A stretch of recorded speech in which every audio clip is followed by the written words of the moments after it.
Welcome. Today we're going to explore one of the most important frameworks guiding learning in the IB Middle Years Programme, or MYP, the Approaches to Teaching, commonly known as ATET. The MYP doesn't just define what students should learn, it sets clear expectations for how that learning should happen. This focus on pedagogy is what makes the MYP so distinctive. The goal is to create classrooms that are student-centered, purposeful, and rooted in both global relevance and deep understanding. So what are the approaches to teaching in the MYP?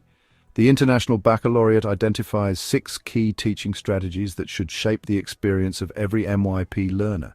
These are teaching through inquiry, teaching that focuses on conceptual understanding, teaching developed in local and global contexts, teaching that encourages effective teamwork and collaboration, teaching that differentiates to meet individual needs, teaching that is informed by continuous assessment. Let's look closely at each of these. At the heart of the MYP is inquiry, the idea that students learn best when they are actively engaged in asking questions and seeking answers. But inquiry is not just letting students explore freely. In MYP classrooms, inquiry is structured and intentional. Teachers act as facilitators, guiding students to investigate topics with curiosity and purpose. This means posing open-ended questions, prompting analysis, and fostering a sense of wonder. Students are not just absorbing facts, they're being trained to investigate, interpret, and synthesize information. For example, instead of starting a unit in design technology with a step-by-step demonstration, a teacher might first present a problem, say, a community in need of sustainable packaging, and ask students, how might we design a package that's both useful and environmentally responsible? This kind of inquiry sets the stage for real-world exploration. The MYP is not just about teaching content, it's about helping students understand big ideas that go beyond individual lessons or subjects. These are called key and related concepts, broad, powerful ideas like systems, identity, conflict, and creativity. Conceptual understanding means that students learn how to think, not just what to think. It allows them to apply learning in new contexts and to make connections between disciplines. In a literature class, for example, students may study the concept of perspective by comparing characters' viewpoints in different texts, then connecting that to how narratives shape our understanding of history or society.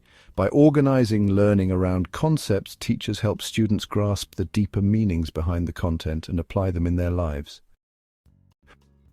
MYP teaching doesn't happen in a vacuum. All learning is placed within a meaningful context, either personal, local, or global. Teachers draw on the MYP's global contexts to situate learning in real-world issues that matter to students. The goal is for students to see the relevance of their studies. Why does this matter? How does this connect to the world around me? What problems can I solve with this knowledge? For instance, in a mathematics unit on percentages, a teacher might use the context of economic inequality. Students could examine wage gaps across regions or analyze budget allocations in a school or community. This not only develops mathematical skills, but also nurtures critical thinking and social awareness. The MYP emphasizes learning as a social process. Students aren't learning in isolation, they're learning with and from each other. Collaboration is embedded at multiple levels: student-student, teacher-student, and teacher-teacher. In the classroom, this could mean peer feedback sessions, group projects, or collaborative problem-solving. These opportunities help students build communication skills, learn to negotiate ideas, and take shared responsibility for learning outcomes. But collaboration is also essential among educators. MYP schools support interdisciplinary planning, where teachers from different subject areas work together to create integrated learning experiences. For example, a science and humanities teacher might co-plan a unit exploring the environmental and social impacts of climate change. This cross-curricular collaboration helps students develop a more holistic understanding of complex issues. Every student brings unique strengths, needs, and learning preferences to the classroom. MYP teaching must recognize and respond to this diversity. That's where differentiation comes in. Differentiation doesn't mean creating completely separate lessons for each student. Instead, it involves planning learning activities that are flexible and responsive. It might mean offering choice in how students present their understanding. through a podcast, a slideshow, or a written essay. It could involve adjusting the complexity of texts, using assistive technology, or offering more scaffolding where needed. The aim is equity. All students should feel challenged, supported, and capable of success. And when differentiation is done well, it leads to greater engagement and deeper learning for everyone. In the MYP, assessment is not an endpoint, it's a tool for growth. Teaching must be informed by a continuous cycle of assessment, feedback, and reflection. This includes both formative assessment, ongoing checks for understanding, and summative assessment, which evaluates what students have learned at the end of a unit. MYP assessments are designed to be transparent and meaningful. Each subject has specific assessment criteria, and students are made aware of these in advance. This clarity helps students take ownership of their learning and understand what quality work looks like. Good teachers use assessment data not just to assign grades, but to adjust instruction, provide targeted feedback, and guide future learning. Reflection is central, not just for students, but for teachers as well. Together, these 6 approaches form a vision of teaching that is dynamic, reflective, and student-focused.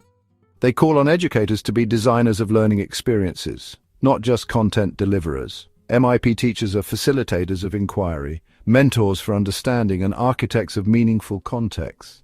They guide students in making connections, in working together, and in growing as independent thinkers.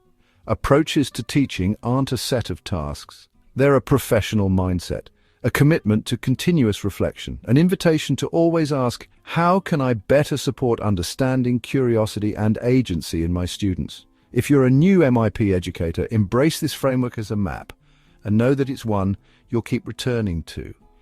If you're an experienced teacher, consider how you're modeling these principles and where you can continue to grow. The power of the MYP lies not just in what is taught, but in how it is taught. That's where transformation begins. Thank you for taking the time to explore approaches to teaching in the MYP. Keep questioning, keep connecting, and above all, keep learning.